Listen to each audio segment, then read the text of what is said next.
थोड़ी सी कोड़ियां ले आई है। पति जाता, जितना रुपया बचता उसकी कोड़ी खरीद लेता। अब कोड़ी इकट्ठी कर करके रखने लगा, ढेर कोड़ियों का ढेर लग गया। पूरा घर, पूरा गोडाउन कोड़ियों से भरा गया। अब जब पूरा घर, पूरा गोडाउन कोड़ियों से भरा गया, कोड़ी कोड़ी इकट्ठी हो गई, ढेर कोड़ियां इकट्ठी हो गई।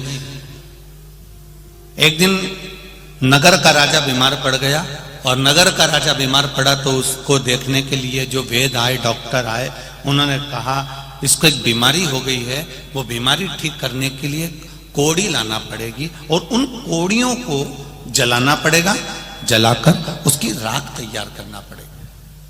जब कोड़ियों की राख तैयार होगी, वो राख इसके शरीर पर अगर मलेंगे तो इसका शरीर ठीक हो जाएगा। अब नगर में देखा तो कोड़ी नहीं थी, महल में देखा तो कोड़ी नहीं थी, राजनगर में घर में देखा तो कोड़ी नहीं थी। ढूंढ ढूंढ के कोड़ियों को थक गए, कोड़ी नहीं मिली। पूरा मार्केट भी देखा गया, पूरा नगर का एक एक बाजार देखा गया, पर कोड़ी नहीं मिली। तब किसी ने कहा, एक गांव का व्यक्ति सुबह सुबह आता है, सारी कोड़ियां खरीद के ले जाता है, कोड़ियां उसके यहां मिल सकती है। वो गया उनके पास में, जाकर राजा के जितने सेवक थे उन्होंने हाथ जोड़कर कहा कि तुम्हारे पास में कोड़ियां हैं? उसने कहा है, पर मेरे पैसे से खरीदी हुई है, मेरी पूंजी से खरीदी हुई, मेरे धन की कोड़ियां हैं, मेरे पास में कहीं फ्री की कोड़ियां नहीं, चोरी की कोड़ियां नहीं।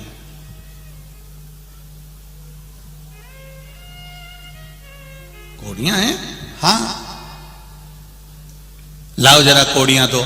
उसने कहा मैं अपनी कोड़ी नहीं दे सकता, तुम्हें देना पड़ेगा, राजा बीमार पड़ा है। उसको डराया, धमकाया। तब उसने एक थाली में कोड़ियां भरकर लेकर आया, उनसे कहा लो तुम्हारा झोला पकड़ो, बैग पकड़ो, बारदान पकड़ो। उन्होंने बारदान पकड़ा, इसने कोड़ियां पर हाथ फेरा, उनके झोले में दिया।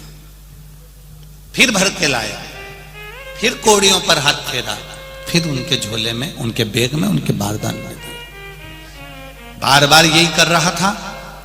तब गुस्सा आ गया राजा के दूतों को, और राजा के सेवकों ने कहा एक बार में पूरा बैग उठाकर क्यों नहीं दे देता, एक बार में पूरा बारदान उठाकर क्यों नहीं दे देता, ये बार बार हाथ क्यों फेर रहा है? उसने कहा अरे भाई, मैं इन कोड़ियों में हाथ इसलिए फेर रहा हूं, इन कोड़ियों में मैं वो कोड़ी ढूंढ रहा हूं कि वो एक कोड़ी ऐसी कौन सी आ गई जो मेरी इतनी रखी रखाई कोड़ियों को लेकर जा रही है। उस कोड़ी को ढूंढने का मैं प्रयास कर रहा हूं। एक कोड़ी हमारे घर में ऐसी आ जाती है जो हमारे रखे हुए पूरे धन को ले जाकर नाश कर देती है। एक कोड़ी हमारे घर में ऐसी आ जाती है जो पैसे को, कोड़ी को, पूरे रखी हुई कोड़ी को, पूरे रखे हुए पैसे को डॉक्टर में, कहीं कहीं गलत जगह पर, कहीं कहीं ले जाकर, कहीं मदिरा में, कहीं मांसाहार में, कहीं वेश्यावृत्ति में, कहीं जुए में उस कोड़ी को लगा दिया जाता। एक कोड़ी हमारे घर में ऐसी आती है जो हमारा पूरा घर बर्बाद कर देती है, और एक कोड़ी सत्कर्म की, अच्छी पुण्य की ऐसी आ जाती है जो हमारे मालेगांव में शिव महापुराण की कथा करवा देती है। ये कोड़ी का फल, ये कोड़ी है।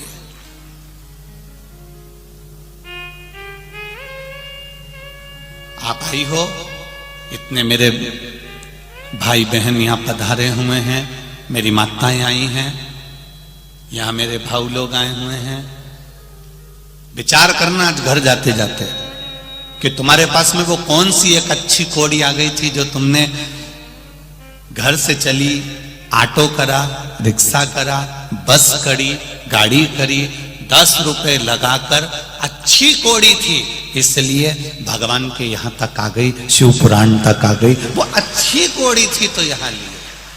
और अगर बेकार कोड़ी होती ना तो तुम आते आते भी घर से, कई माताएं ऐसी होगी जिन्होंने अपनी पड़ोसन से कहा होगा चल रही क्या, चल रही है क्या? हाँ चलूंगी तो सही, चल तैयारी करी, और मालूम पड़े कोई ना कोई ऐसा मेहमान आ गया, कोई ना कोई अतिथि आ गया, कोई ना कोई ऐसा काम आ गया, कोई ना कोई ऐसा कारण आ गया कि वो यहां तक पहुंच भी नहीं पाई। तुम आ गए, वो नहीं पहुंची। समझ लेना ऑटो वही है, रिक्शा वही है, बस वही है, गाड़ी वही है, पर उस गाड़ी में बैठने वाला व्यक्ति जिसके पास में पुण्य की पूंजी थी, जिसके पास कहीं सत्कर्म की पूंजी थी, कहीं अच्छाई की पूंजी थी, कहीं नेक पूंजी थी, कोई श्रेष्ठ पुण्य की पूंजी थी, तो वो शिव महापुराण की कथा तक पहुंच गया। और जिसके पास पूंजी अच्छी नहीं थी तो वो दिन भर इंतजार करता रहा और शाम के समय पर फिर वो पूंजी लेके ठेके पे चले गया, मदिरा की दुकान पर पहुंच गया। पुण्य की पूंजी आती तो भजन करवा देती, पुण्य की पूंजी आती तो सत्कर्म करवा देती, पुण्य की पूंजी आती तो हमारे जीवन का कोई अच्छा कार्य हमसे करवा देती, पर पूंजी जब गलत हो गई तो वो श्रेष्ठ कर्म नहीं कर पाई।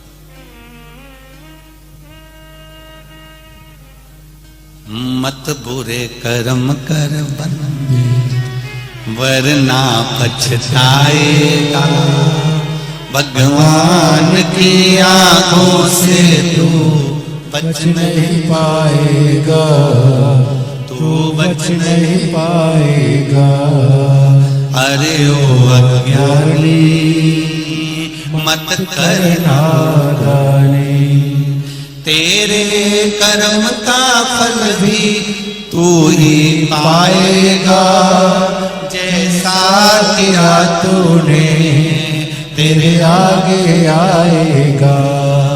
मत बुरे कर्म कर बंदे, मत बुरे कर्म कर बंदे वरना पछताएगा, भगवान की आंखों से तू बच नहीं पाएगा, तू बच नहीं पाएगा। अरे ओ अज्ञानी मत कर नादानी। महाराज कोई पुण्य की पूंजी आए जो हमारे जीवन में अच्छा कर्म कर जाए।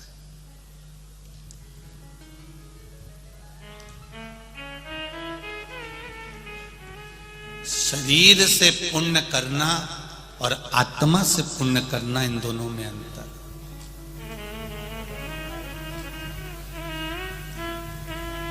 शरीर से भला करना और आत्मा से भला करना, इसमें अंतर है।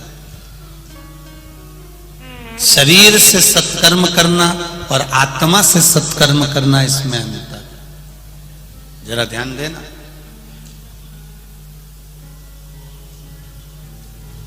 यहां इतनी सारी माताएं बैठी हैं, मेरी जीजियां बैठी हैं, मेरी बहनें बैठी हैं। कई अपने देवर के लड़के की शादी करती है, कई अपनी जेठानी की लड़की की शादी करती है, कोई अपने परिवार में रिश्तेदारों में शादी में जाती है। काम तो करती है, संभालती भी है, पर अंदर से भीतर से कुड़ती भी रहती है। कभी कभी ऐसा भी है। हाँ, शादी भले कर रही हूं मैं, काम भले कर रही हूं, पर इसकी मां ने मेरे साथ जो जो करा मैं कभी जिंदगी में नहीं भूल सकता। अब शरीर से काम कर रही है, फैलारा उठा रही है, सेवा कर रही है, पर अंदर से कुड़ भी रही है।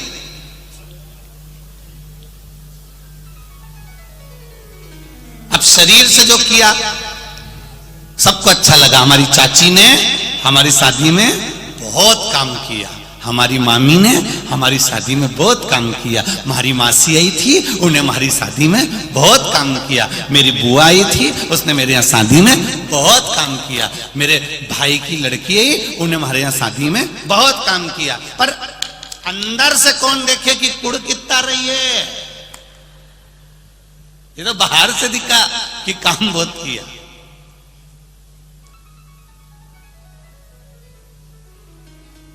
भीतर से कौन ने देखा? शिव महापुराण की कथा कर रही है, भले शरीर से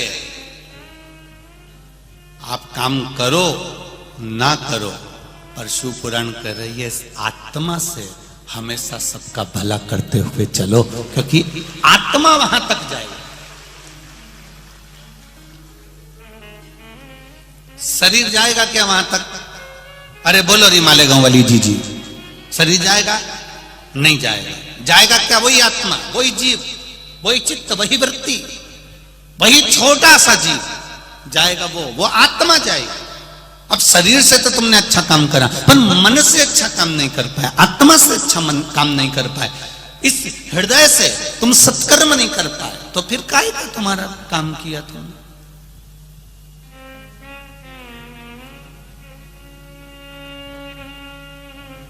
जितना बन सके इस चित्त से, इस मन से, इस आत्मा से श्रेष्ठ कर्म करने का प्रयास करो।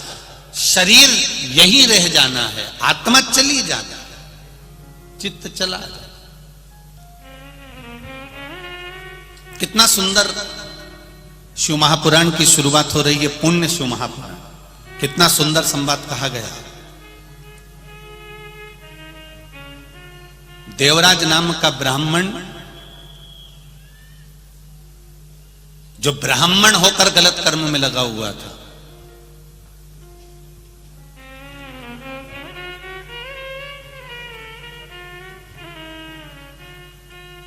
शिव महापुराण की शुरुआत देखिए। देवराज नाम का ब्राह्मण जो ब्राह्मण होकर गलत कर्म में लगा हुआ है, शरीर गलत जगह पर लगा।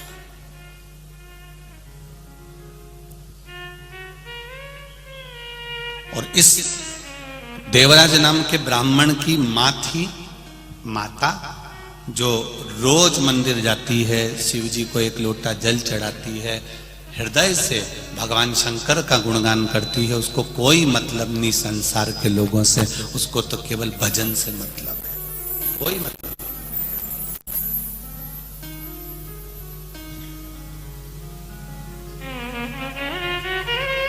परिवार का, घर का, अगर एक व्यक्ति भी शंकर भगवान को जल चढ़ा रहा है,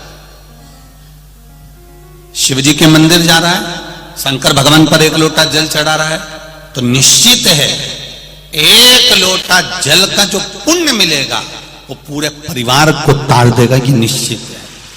एक लोटा जल, सारी समस्या का हल। जरा जम के बोलो जरा, अच्छा, सारी समस्या का हल। कौन सा युग चल रहा है? जम के बोलो जरा, शिव युग चल रहा है। कली युग तो लोग भूल गए है। रोज पहले सुबह से उठते थे और घर में लड़ाई झगड़ा क्लेश, ना जाने कोई नल में बाल्टी लगाए तो लड़ने बैठ जाए, पानी भरने जाए तो लड़ने बैठ जाए, थोड़ी झाड़ू निकाल के कचरा इधर कर दे तो लड़ ले, कोई साइकिल रखी है गिर गई तो लड़ ले, नींबू गिरा दिया कोई सब्जी वाले ने तो झगड़ा कर ले। तो कितना झगड़ा होता था। अब जब से शंकर भगवान की कथा सुनना चालू करी है, बोलो रे मालेगांव वाले, ईमानदारी से बोलना, गांव गांव से आए हो, किसी गांव में तुमने झगड़ा करते हुए देखा है किसी माताओं को आपस में? नहीं, क्योंकि शिव भक्ति का इतना बल हो गया कि माताएं तो माताएं, पुरुष, युवान बच्चे, छोटे छोटे बच्चे भगवान शंकर की भक्ति में ऐसे डूब गए कि एक लोटा जल लेकर मंदिर में जाते हैं, शिव जी को चढ़ाते हैं। मंदिर अगर पानी लेकर नहीं गए तो झाड़ू लगा देते हैं, सफाई कर देते हैं, पूरा मंदिर क्लीन कर कर बेलपत्री से, फूल से भगवान शंकर का श्रृंगार कर देते हैं। इसको कहते हैं शिवयुग। समाप्त हुआ कलयुग, वो शिवयुग उनके हृदय में समाहित।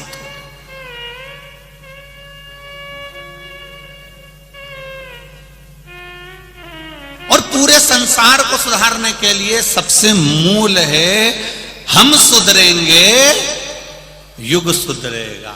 हम अपने आप को संवार रहे हैं, हम अपने आप को सुधार रहे हैं। और जिस दिन हम सुधर गए उस दिन पूरा परिवार, घर, मोहल्ला, कॉलोनी, कुटुंब और हमारा नगर, हमारा क्षेत्र अपने आप सुधर जाएगा।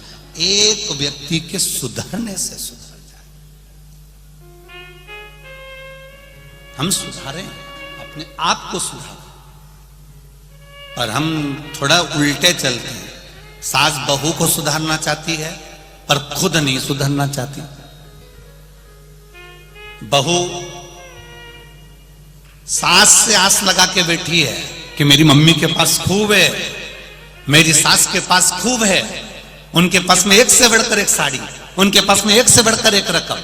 बहू सास से आस लगा के बैठी है, मेरी सास के पास खूब है, सास मुझे देगी। पर मेरा बहुओं से निवेदन है, तुमने कभी सास को कुछ दिया? जब तुमने कुछ नहीं दिया तो फिर आस काय को लगा के बैठी है कि वो देगी? अगर तुम मायके जाती और मायके से अपने पति के कपड़े लेके आई, अपने बच्चों के कपड़े लेके आई, अपनी छोरी का कपड़ा लेके आई, अपने कमरे को सजाने का सामान लेके आई, गई थी बैग भर के सामान लेके आई। जब यहां से गई थी तो एक बैग था, आई तो 4 बैग लाई। और जब इतना सामान तू अपने घर के लिए लेकर आई तो एक सामान अपनी सास के लिए लेकर आती, और सास के लिए लेकर आती तो सास भी तो कहती कि मेरी बहू जब जब जाती है तो मेरे लिए कुछ लाती है, तो वो भी तुझे कुछ दे देती। पर हमने केवल लेना जाना है, देना जाना कहां? और आस लगा के बैठी है, दिवाली पे मेरी सास से मैं कहूंगी मेरे को हार दे दो, दिवाली पे मेरी सास से कहूंगी मुझे पाटली दिला दो। सास भी सोच के बैठी है, आ तो जरा, आ तू एक बार आ जा बस। कभी एक शब्द मुंह से नहीं बोले, मीठा नहीं बोले, कभी प्रेम के वाक्य नहीं बोले, प्रेम के शब्द नहीं बोले। और क्या क्या चेन दे दो, अंगूठी दे दो, हार दे दो, तो वो भी इंतजार कर रही, तू बोल। बस तूने एक शब्द बोला और उन्हें फिर नीचे से लेके ऊपर तक उखाड़ दिया, फिर उखाड़। फिर कहने वाली ने तुरंत कह दिया, किसी के पिताजी रख के नहीं गए थे। उसने फिर बोलना चालू करा, तो क्यों, किस लिए, हमने क्या दिया है, हमने क्या प्रदान किया, हम क्या दे रहे हैं, हम क्या प्रदान कर रहे हैं? हम लेने की आशा रख रहे हैं पर देने की आशा। शिव पुराण कहती है, हम भगवान शंकर को एक लोटा जल जब घर से ले जाते हैं पानी भरकर, शंकर भगवान को जब चढ़ाते हैं, वो जल का पात्र, वो लोटा खाली नहीं आता। तुमने जो शंकर भगवान के चरणारविंद का जो चरणामृत लिया है, जल लिया है, चरणोदक लिया है, वो उस लोटे में, उस कलश में डाल लिया, उसको लेकर आ रही हो। वो कलश खाली नहीं है, वो ना जाने कितने कुबेर के खजाने से भरा हुआ कलश है, वो खाली नहीं, उसको भरा हुआ।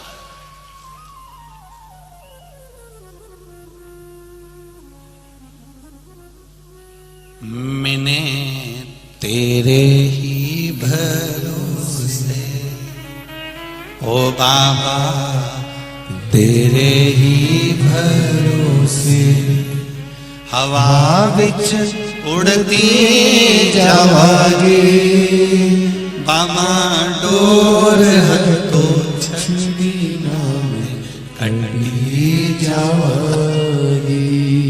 भोले मैं तेरी बदन, शंभू मैं तेरी बदन, हवा विच उड़ती जावागे, बाबा डोर तो छठी नाम कटी जावागी।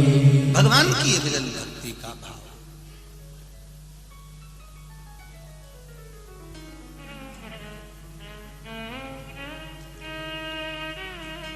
इसलिए बारंबार कहा महाराज,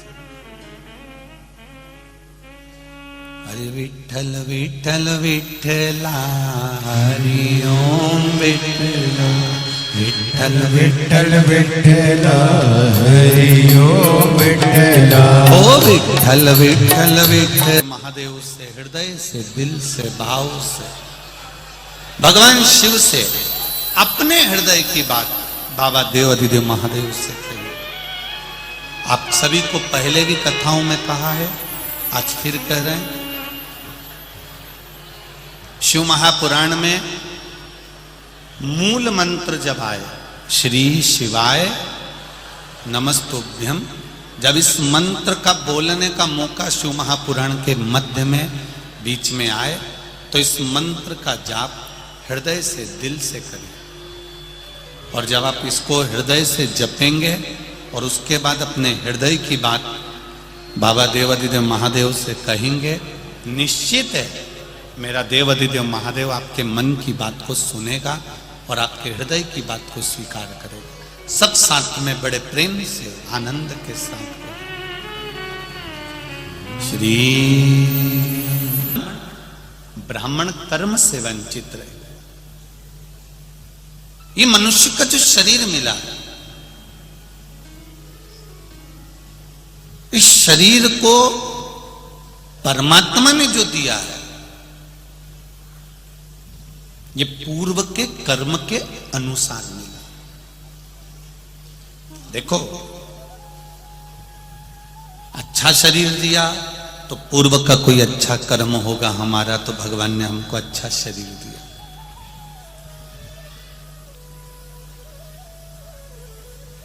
शरीर में अगर कोई कष्ट है, शरीर में अगर कोई रोग है, शरीर में अगर कोई बीमारी है, तो समझो पूर्व का कोई कर्म ऐसा हो गया होगा जिसके कारण बस हमारे शरीर में कुछ कष्ट आ गया।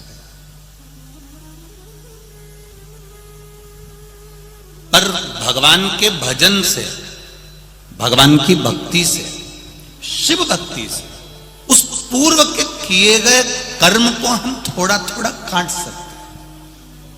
जैसे एक पत्र आया, देखिए,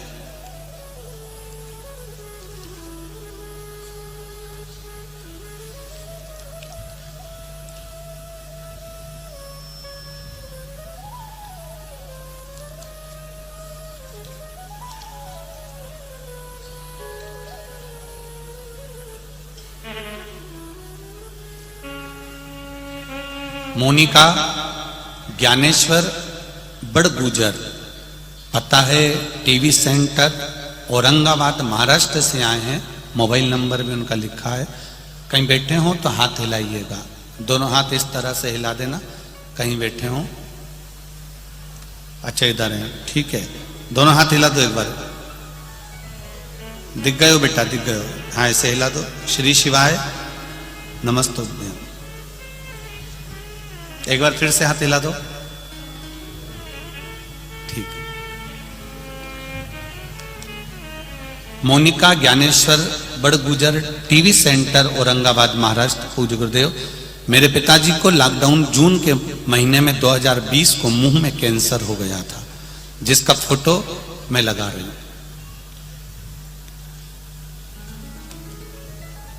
कैंसर हो गया था 27/6/2020 को। औरंगाबाद में अस्पताल में जांच की, तब रिपोर्ट में कैंसर बताया गया। डॉक्टर ने 11/7/2020 को लॉकडाउन की बड़क स्थिति में ऑपरेशन किया। ऑपरेशन की रिपोर्ट अनुसार रेडिएशन केमोथेरेपी किया। फिर पिताजी को तकलीफ, दर्द कम नहीं हुआ। डॉक्टरों ने 15/1/2021 को ऑपरेशन करने को फिर कहा।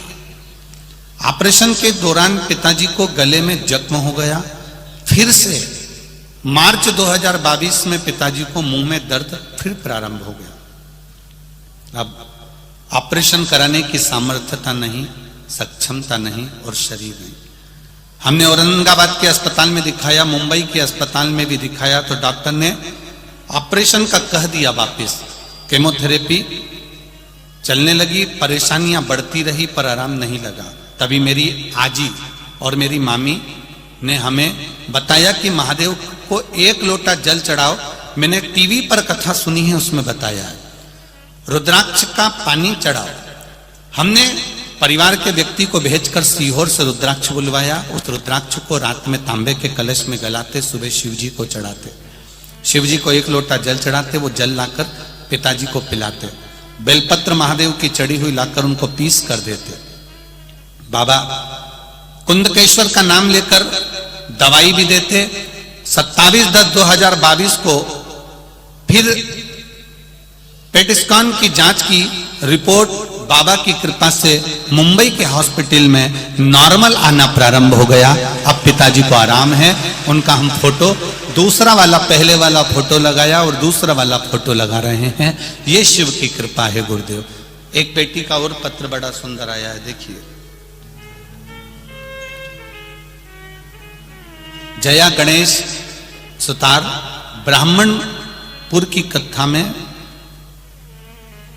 ब्राह्मणपुर गणेश मंगवान सुनार, जलगांव, संत मीराबाई नगर जलगांव से आई है। कहीं बैठे हो तो हाथ हिलाइएगा। बच्ची का नाम है रेणुका गणेश सुतार। आप ही हैं? दोनों हाथ हिला दो ऐसे। श्री शिवाय नमस्तुभ्यम। फिर से हिला दो एक बार हाथ, श्री शिवाय नमस्तुभ्यम।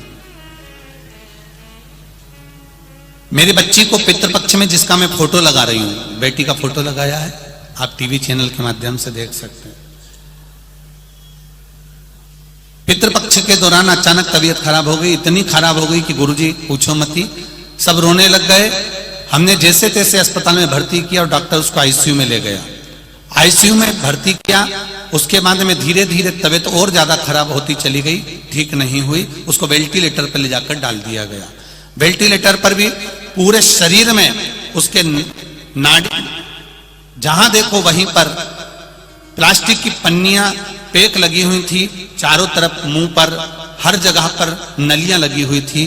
केवल नासिका की एक नली ऐसी थी जिसमें से उसको वेंटिलेटर पर कुछ दिया जा रहा था। नाकों में, गले में नलियां ही नलियां लगी हुई थी गुरुदेव। तब सोचा कि क्या करें। किसी ने बताया कि 1 लोटा जल शिव जी को चढ़ाइए। हमने 1 लोटा जल शंकर भगवान को चढ़ाना प्रारंभ करा। सीहोर भेजा, रुद्राक्ष मंगवाया, उस रुद्राक्ष का जल बाबा देवादिदेव महादेव को चढ़ाना प्रारंभ करा। 3 दिन तक मेरी बेटी को वेंटिलेटर पर ही रखा गया। मैंने उस रुद्राक्ष का जल जैसे ही शंकर भगवान पर चढ़ा हुआ पानी उसके चेहरे पर और उसके होठ पर लगाना प्रारंभ करा, बाबा की कृपा से मेरी बेटी के शरीर में हलचल होने लगी और मेरी बेटी धीरे धीरे ठीक होकर आज मेरी बेटी मेरे घर आ चुकी है। बेटी का फोटो लगा रही हूं गुरुदेव, और ये पत्र अपने भाव से मैं बाबा को नमन करती हूं। अब ठीक है बाबू, श्री शिवाय नमस्तुभ्यम। बैठी, हर हर महादेव। शिव कृपा इसी को कहते हैं, शंकर की उदारता इसी को कहते हैं, शिव तत्व। क्या देगा वो? इतने पत्र लिखे हैं, हम अभी पूरे तो नहीं पढ़ पा रहे हैं, और जो पढ़े वो भी यहां रखे हैं, और सारे पत्र पूरे यहीं मालेगांव के नगर में रह जाएंगे। कभी इन पत्रों को कभी पढ़कर देखना। इन पत्रों में लोगों का जो उन्होंने कथा सुनी है, जो उन्होंने दिल से टीवी चैनल के सामने बैठकर जो मांगा है, जो 1 लोटा जल शंकर को चढ़ाया है, जो एक बेलपत्र चढ़ाई है, उसका फल क्या मिला है, इन पत्रों में वर्णन किया गया है, इन पत्रों में बताया गया। अब दिल से रिझाओ उसको।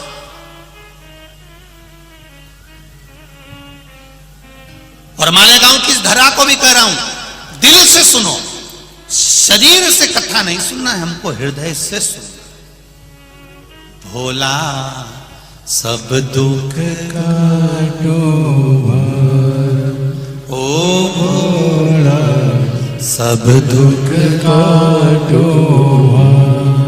शिव शंकर जपू तेरी मां। नहीं हो तब तक हम कुछ नहीं कर सकते। पुण्य को प्रबल करिए। देवराज नामक का ब्राह्मण अपने श्रेष्ठ कर्म से वंचित था, पर उसकी मां शंकर के मंदिर जाती थी, भगवान शिव को 1 लोटा जल समर्पित करती थी, दिल से भगवान को रिझाती थी। अब एक यहां वर्णन किया गया महाराज शिव तत्व की। देवराज नाम के ब्राह्मण की माता जल चढ़ा रही है। देवराज नाम का ब्राह्मण जो कर्म से वंचित रह गया, ब्राह्मण कुल में जन्म लेने के बाद भी अगर हम ब्राह्मण कर्म नहीं कर पाए, भगवान का भजन नहीं कर पाए, ये जरूरी नहीं है कि आप ब्राह्मण होकर वेद और शास्त्र पढ़िए, ये जरूरी नहीं है कि आप ब्राह्मण होकर किसी मंदिर की सेवा करिए। ब्राह्मण होने के बाद एक कर्म जरूर करिए कि गायत्री की उपासना करिए, शिव नाम की उपासना करिए, राम नाम, कृष्ण नाम, जो तुम्हारा अधिष्ठात्र देव है, जिसको तुम भज सकते हो, जिसका तुम स्मरण कर सकते हो, उसका भजन करिए।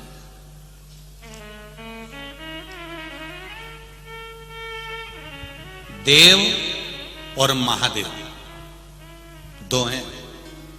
अमृत किसने पिया था? बोलते जाओ जम के। देव ने। अमृत किसने पिया? देव ने। विष किसने पिया?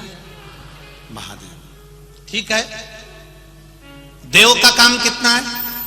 जैसे पवन देव, पवन देव का काम कितना है? पवन चलाना। जल देव, जल देव का काम कितना है? जल बरसाना। अन्न देव, अन्न देव का काम है अन्न प्रदान। 33 कोटि देवी देवताओं को देव कहा गया है और केवल एक देव ऐसे हैं जिनको महादेव कहा गया है। देव एक क्षेत्र तक सीमित रह सकते हैं, एक जगह तक सीमित रह सकते हैं, एक स्थान तक सीमित रह सकते हैं।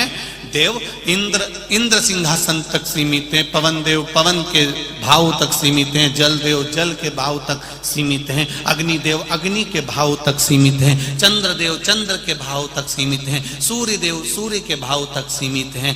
भगवान जितने देव हैं उनकी एक सीमा है कि ये यहां तक रहेंगे, पर केवल एक महादेव ऐसे हैं जिनकी कोई सीमा नहीं है। जिसने पुकारा महादेव वहां पहुंच जाते हैं। जो दिल से पुकारता है महादेव वहां पहुंच जाते हैं। जिनकी एक सीमा बनी हुई है, जिनकी एक परिधि बनी हुई है। अब पवन देव जल बरसा सकते हैं क्या? जम के बोलो जरा। नहीं, पवन देव का काम है पवन चलाना, जल देव का काम है जल चलाना, जल बरसाना। अन्न देव का काम है अन्न प्रकट करना, अग्नि देव का काम है अग्नि प्रकट करना, सूर्य देव का काम है प्रकाश कर देना, चंद्र देव का काम है शीतलता प्रदान कर देना। ये सब अपना अपना कर्म करना। सारे देव अपना अपना कर्म करते हैं। केवल एक महादेव ऐसे हैं जिनके ऊपर कोई परिधि नहीं है, जिनके ऊपर कोई क्वांटिटी नहीं है, जिनका कोई स्थान ऐसा नहीं कि महादेव यहां नहीं जा सकते। महादेव के लिए सब खुला हुआ है, चाहे वो देवलोक हो, चाहे पाताल लोक हो, चाहे गंधर्व लोक हो, चाहे तलातल हो, नागलोक, पितृलोक, रसातल, जितने भी लोक हैं महादेव के लिए सब खुले हैं। इसलिए केवल हम शंकर भगवान पे जड़ क्यों चढ़ाते हैं? गणेश जी एक जगह तक जा सकते हैं, पार्वती मैया एक जगह तक जा सकती है, षडानंद कार्तिकेय जी एक जगह तक जा सकते हैं, सारे देवता एक जगह तक जा सकते हैं। पर महादेव एक ऐसे हैं जो जन्म से लेकर मां के गर्भ से लेकर मृत्यु तक और मृत्यु होने के बाद भी जो जीवात्मा है उस जीवात्मा को अंत क्षण तक मेरा महादेव निभा कर जाता है। केवल एक महादेव। अकाल मृत्यु वो मरे जो काम करे चंडाल का, और काल उसका क्या बिगाड़े जो भक्त हो महाकाल का। मेरे महादेव की कोई परिधि नहीं, कोई क्षेत्र नहीं, कोई स्थान नहीं।